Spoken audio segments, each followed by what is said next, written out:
Semuanya, jangan cuma duduk pesen makan sob. Jangan cuma duduk pesen sekalipun minum doang. Tapi saya udah pesen minum dari tadi belum datang. Jadi dimaafkan, masih suasana lebaran. Saya tinggal di Jakarta. Nama saya Mongol. Saya anak ke-19 dari 26 bersaudara. Papa saya orang Mongol asli, mama saya orang Manado. Papa saya ganteng, mama saya cantik, lahirlah begini. Jadi, tapi saya bersyukur dengan muka yang seperti ini. Jujur saya tadi udah masuk masih agak sempat dicegat sama satpam. Udah pesen nomor berapa, meja nomor berapa. Karena memang dilihat dari segi muka nggak meyakinkan orang ini buat acara di sini. Jadi karena saya tadi pakai celana pendek, jadi dipikir mau ngapain nih orang, ditanya.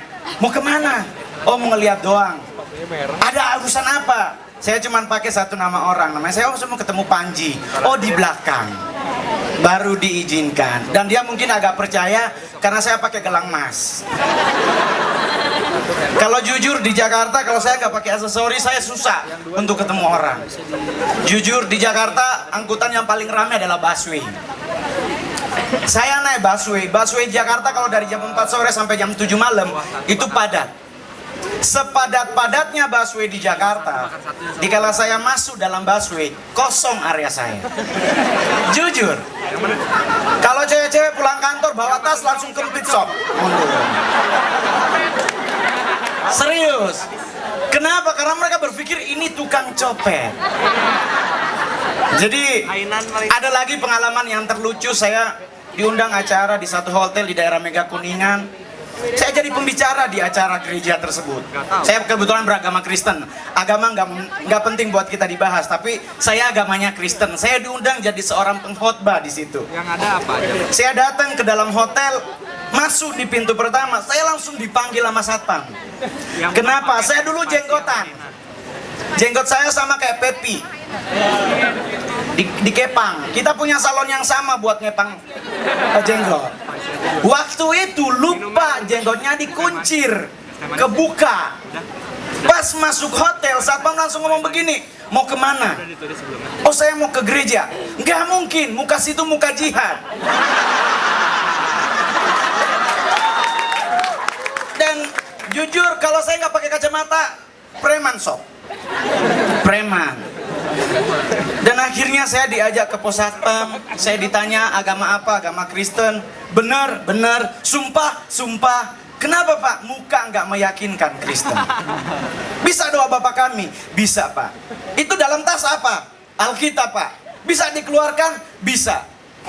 Harusnya kan tinggal dibuka begini kan? Ama satpamnya enggak. Dipakein itunya sob. Dipikir bom buku. Setelah saya selesai berdoa, saya dinyatakan lulus. Oke silakan Pak, tapi mulai besok jenggotnya diikat. Dan saya adalah satu-satunya orang Manado yang berjenggot. Tapi jujur kalau ada orang Manado di sini ditanya yakin nggak saya orang Manado, dia pasti nggak yakin. Karena biasanya ciri-ciri orang Manado putih, hidungnya mancung dan cakep.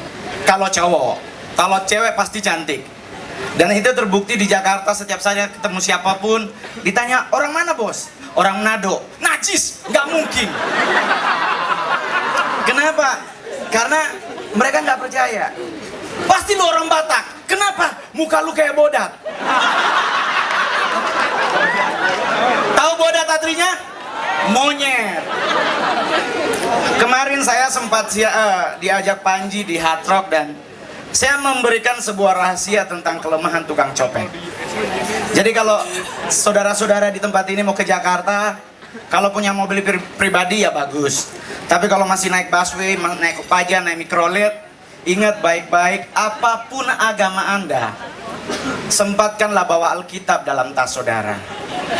Karena jujur, 5 wilayah Jakarta tukang copetnya mayoritas orang Batak. Jadi kalau ada orang Batak di sini jangan tersinggung, karena realita kamar 201 sampai 205 copet semuanya. Ditanya orang mana? Korea bang. Korea itu Batak. Jadi kalau orang Batak nyopet tas saudara di dalam ada Alkitab, dia akan ketakutan. Karena orang Batak gak pernah takut sama preman.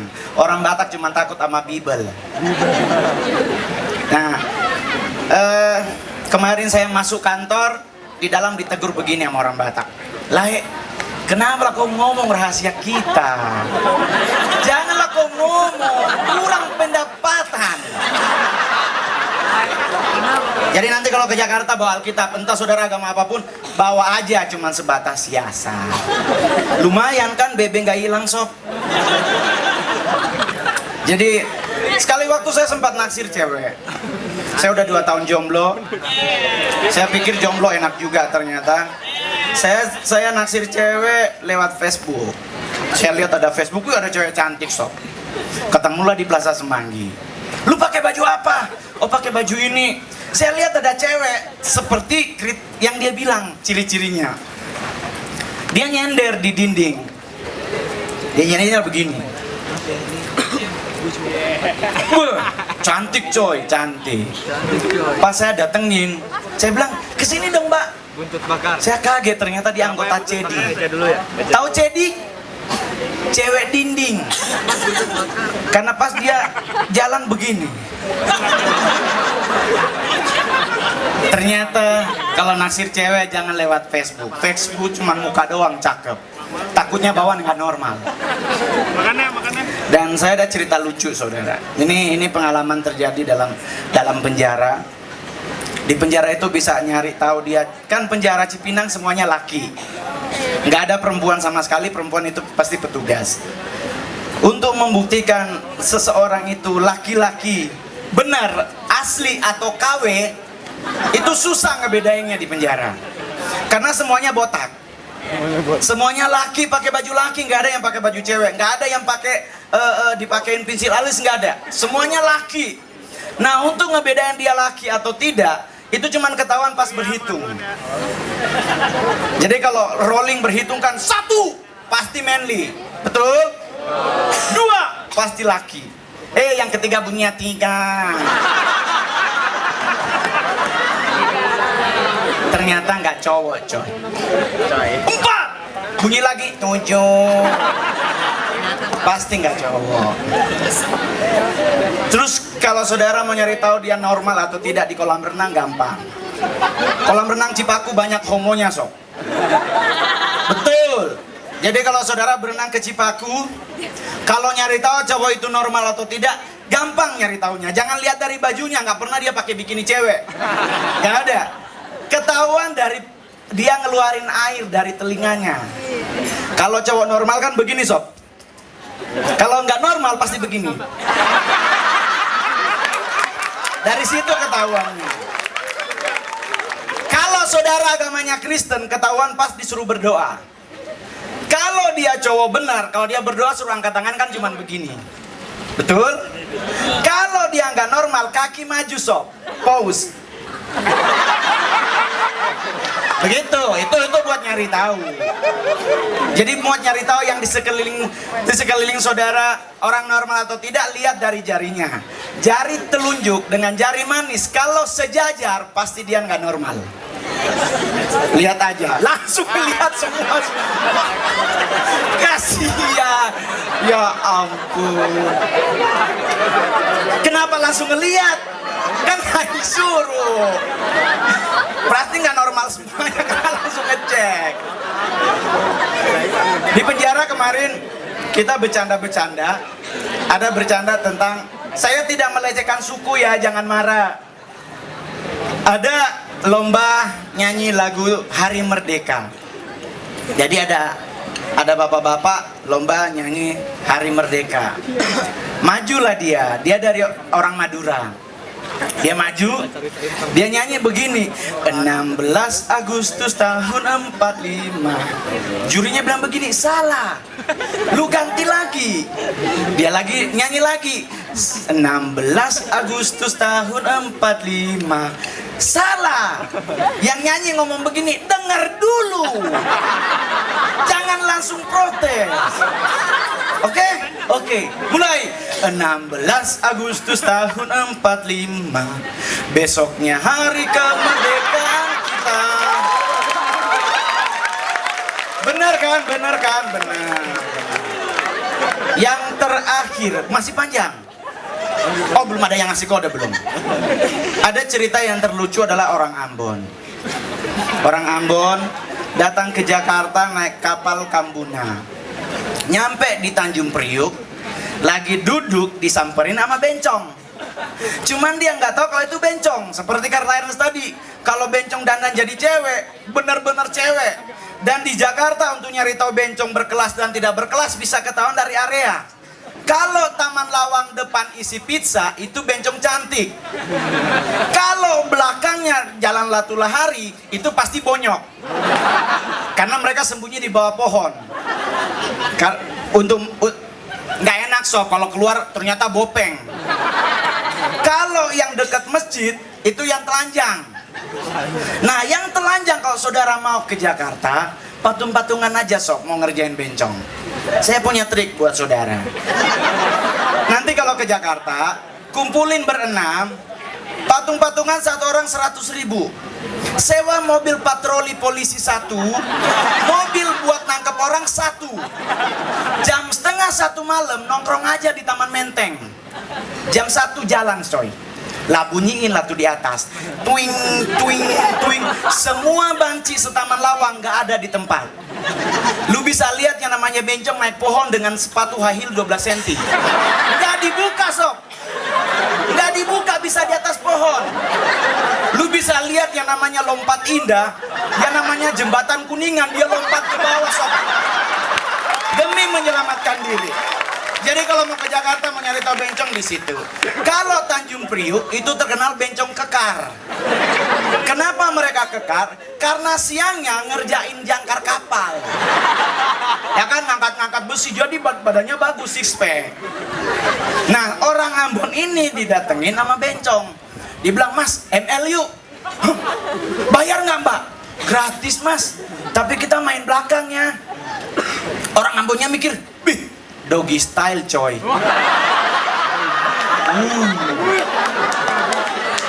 Orang Ambon udah kesenangan. Tua ngalah doggy style. Sip. Pergilah mereka ke hotel. Dapat hotel murah di Jakarta. Di Jakarta ada satu hotel yang murah sekali, harganya 25.000 3 jam. Nggak dikasih minum, dikasih kondom. Adanya di sebelah rel kereta lewat, lu berdua jatuh. Jangan marah, sesuai harga sob. Ya kan? Udahlah, mereka ML. Terjadi yang namanya main belakang. Orang Ambon udah kesenengan kan,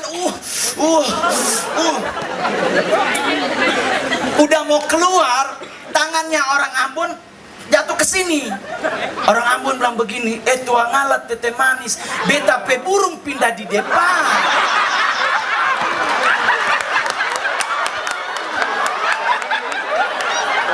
Ngerti artinya? Ngerti. Berarti bencong juga. Terakhir banget. Buat nyari saya sudah mensurvei ini juga, udah survei ini udah terbukti ya. Dalam hal making seksual yang namanya ML di Indonesia, dari semua negara, Indonesia yang berubah suaranya. Kalau orang bule, ML bunyinya kan cuman "Oh yes, oh no, oh yes, oh no." Itu doang sob. Indonesia terjadi perubahan dari 1800 sampai 1997 itu nggak bersuara. Dan dulu kondomnya nggak pakai kondom sob, pakai engklek-engklek. Engklek-engklek, kursi kecil, kalau bapak udah gemeter ditendang, pom, copot. Nggak hamil sob. Nah, jadi setelah 1997 masuk ke 2000 terjadi perubahan suara. Jadi dulu kalau cewek ML sama suaminya, dia kan diam kayak gedebong pisang. Setelah 1997 sampai 2000 berubah sob suaranya. Nggak lagi oh bang, oh enggak. Nanyanya cuma satu, "Udah keluar bang?" Yang paling berisik dalam ML cuma orang Cina. Maaf Ernest, kita sama-sama orang Cina. Orang Cina dari zaman dulu sampai sekarang berisik kalau ML. Gak percaya, ke Jakarta di stadium ada hotel. Nah lu denger orang Cina ML bunyinya lailah. Terima kasih gue Mongol.